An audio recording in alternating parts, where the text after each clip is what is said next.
Hey, it's Matt, your average gamer, and for this video, we're going to be going over a fun and overpowered build for Ironeye. This is going to be the fun version of this guide. I'm eventually going to do the Remembrance version as well, but this is a really cool setup you can run as Ironeye to get a lot of damage, frost build up, and overall, a very fun and good build. Ironeye is extremely enjoyable to play as. He's my favorite character, I think, in terms of just pure fun. I do like Revenant a lot because I love Faith, but as far as Ironeye goes, it's definitely one of the easiest characters. He's definitely one of the easiest characters to pick up and just kind of run with things. And for me, I was able to pick him up very easily and understand him very quickly. Now, I want to build around this specific build around Frost, his ability to use dexterity, and he actually has decent arcane scaling as well, so there's a lot you can do in terms of status effects and dexterity when it comes to Ironeye. Aside from HP and FP, he has good all-around stats, especially if you're trying to work around anything in terms of bows, but for me, status effects are really fun to run as him. I like to mix in two different things, Frost, which I start with, and I'll show my build and exact relics at the end of this video. Everything is going to be time-stamped, by the way. And then, of course, we're also going to be looking throughout each round for stuff like poison, anything arcane scaling wise that we could add to the build so that we could switch between the two. If you could switch between poison and frost, and I'll go over this later, it could be really powerful as Ironeye. Of course, we have a couple of his abilities too, with the extended duration of weak point and a few other things. These are random relics, though, at the end of this one, not specifically the Remembrance relics. Those will appear in the next video. Even so, though, we're able to get solid damage as Ironeye, a good amount of frost build-up, and of course, play one of the easiest characters in the game with a fairly solid build. So I like using light arrows over and over again. Pay attention to your stamina bar. I do make that mistake from time to time where I'm just not paying attention to it. Keep in mind that when you do weak point like I did there, you do have iframes, so you have the ability to dodge and get invincibility frames when you use that. So if you're about to be hit and you have that active, you could always use that to back out, get the target, and then start firing again at whoever you're fighting. And in most cases, it works really well, and your first hit will land quite well. Now, talking about bosses and whatnot, Ironeye is really good against pretty much anything. Now, we had a good team here that was able to absolutely crush Loretta, but he puts the pressure on constantly, especially when you have that target, which gives you an extra 10% damage in total, and just hit the target as much as you can. You'll do some poise damage as well, eventually get a break. For his ultimate ability, I have the poison added to it. It's excellent, especially if you're doing a gaping jaw run. It can be fantastic against him because he's weak to poison, but most bosses in general, the first time you hit him with that poison arrow, you usually be able to proc poison.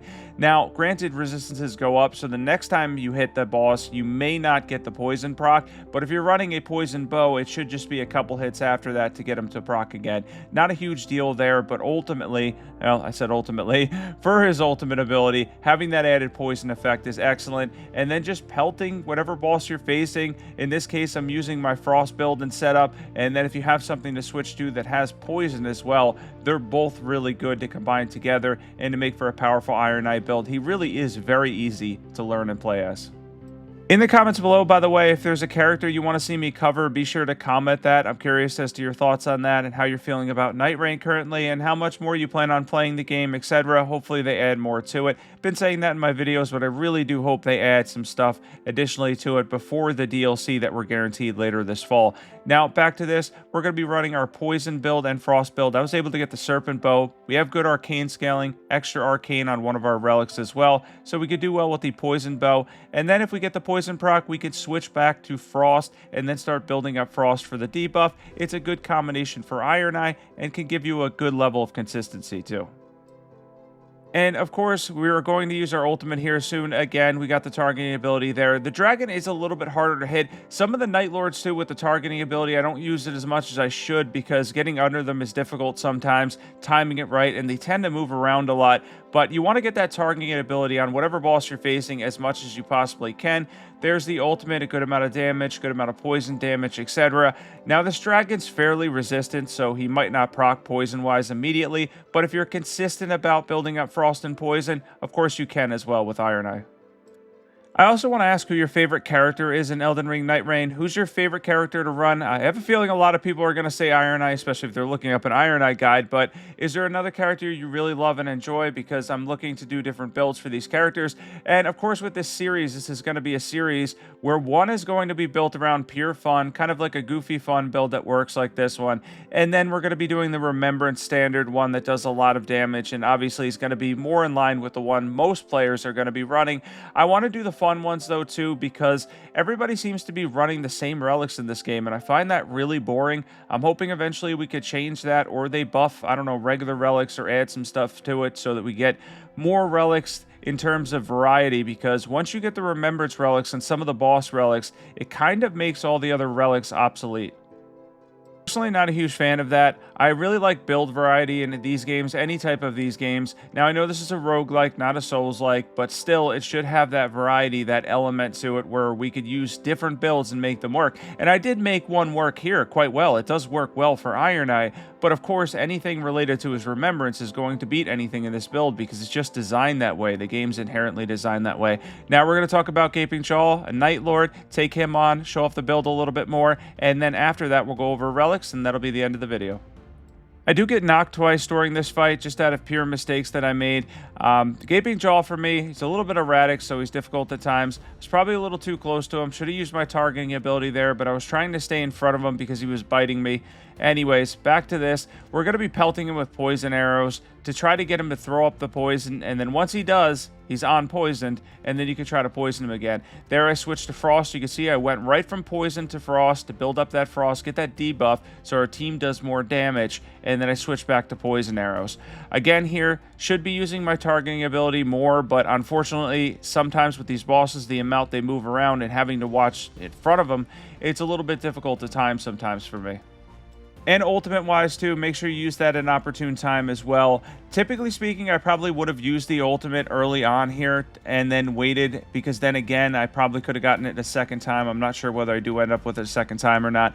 But yeah, you want to use that as much as you possibly can because it does a lot of poise damage too. And then with the added poison effect, especially against Gaping Jaw, you're going to poison really quickly, which is hugely helpful. He's going to phase transition here, and we're going to be going into his tougher phase. Phase 2 of Gaping Jaw. Not the advanced version, of course. And here's where I get knocked. I actually get knocked by the lightning twice. It's just bad timing is where I was standing, and I wasn't able to dodge it well enough, I guess. So I get picked up here shortly, and then back into the fight, and then I do get knocked one other time. I also want to ask what your toughest boss is for you too. Like, if you have a toughest boss in Nightreign, be sure to comment that as well. Which one you struggle with the most? For me lately, it seems to be Sentient Pest. Sentient Pest has been a real pain for me. I think he's really, really difficult. Of course, Night Aspect is difficult. He's meant to be. He's the final boss. But Sentient Pest is kind of a little bit of a surprise difficulty level where you feel like the boss would be easier, but it's just kind of erratic. And when they bring in that advanced version for that one, I'm going to have a hard time with that one, much like I did with Adele. Dark Drift Knight, the advanced version, was fairly easy. That wasn't too difficult at all. He basically just had the Euphoria, and overall, not a bad fight. Back to this, though, we're building up Frost with my main bow that I built around, and then switching up and going to the Serpent Bow we picked up. Again, we have decent arcane scaling and added arcane scaling, so we can get in poison procs as well, which is hugely helpful against Gaping Jaw. Now, when he has you targeted as Ironeye, I recommend hanging back as much as possible. Ironeye does not have a lot of HP. Now, if you can get a talisman, like the Ritual Shield Talisman or something for defense, it's actually not bad on Ironeye because it'll prevent you from being one hit, which is something that you could actually be when you're Ironeye. I mean, you get to level 15 and maybe be 2-hit, but typically speaking, his HP is relatively low. And you're going to have to watch, everything in regards to your HP when you're hit, and then your FP. Took a lot of damage, and that was the other time I went down here. Stamina-wise, though, he does do well with the stamina bar. You're not going to have too much of a problem there in terms of your stamina. And of course, there are relics that will add your stamina on hit, which is nice and stuff like that. And any increase to endurance or stamina in general is highly recommended when playing Ironeye. All right, now we're back to finish him off here. I don't think I go down again. Just the lightning that got me twice. Sometimes I just end up standing in the wrong place there. But yeah, back to this. We're going to see how much damage we can get to finish off the boss here. Now, Ironeye, the main thing, the main focus that you need to do if you're in this fight is to make sure that you have things like Poison and Frost, because that's going to work well against Gaping Jaw. He's weak against Poison, but believe it or not, Frost procs on him incredibly easy too. It's not hard to get a Frost proc on him, and it will slow him down a little bit and give it debuff that's going to allow your team to do more damage. Overall, though, Ironeye is incredibly fun to play as. I love this character. It's really enjoyable. It's honestly a great time. Every time you pick up Ironeye, I've soloed a couple of the bosses, including Augur and Gladius with Ironeye. It's not too difficult. He's a very easy character to play as, and if you're struggling, you should be picking up and trying Ironeye because you'll be an immediate asset to your team. Much like a support character, Ironeye's that easy to play as. Might go down a little more often if you're an average player like myself because he just doesn't have a lot of HP, but aside from that, you are going to be able to carry very often with Ironeye very quickly, and you're going to be able to do a lot of damage as well. These guys were really good too, so shout out to them here. This was with randoms. But yeah, ultimately, you want to focus on status effects and doing as much damage as you can from a distance with Ironeye. Probably should have used the targeting ability, though, more with the boss. In a second here, we are going to go over Relics, say a couple things at the end of this video, and then wrap this up. Once again, everything is timestamped, as always, in the description for your convenience, so don't forget that that's there in the description. All right, let's go over Relics now. For the first one, we have Ironeye Art, Charge Activation adds Poison Effect, Increase Rune Acquisition for self and allies, Starting Armament inflicts Frost. That's a great one. Ironeye boosts Thrust and Counter Attacks after executing Art, Improve Critical Hits, Arcane +3. That's big for the build we have. Now, if you're using Thrusting Swords, that'll be really great for him too, because you have that extra ability. Extends Duration of Weak Point, Endurance +2, Dexterity +2. These are the ones I'm running for the fun build. Of course, for the next one, I'm going to be doing the Remembrance Relics and a more standard build built around him. If you want to see those builds or anything different fun that kind of changes things up, be sure to sub. Can't wait to do the next one, and I will catch you guys in the next video.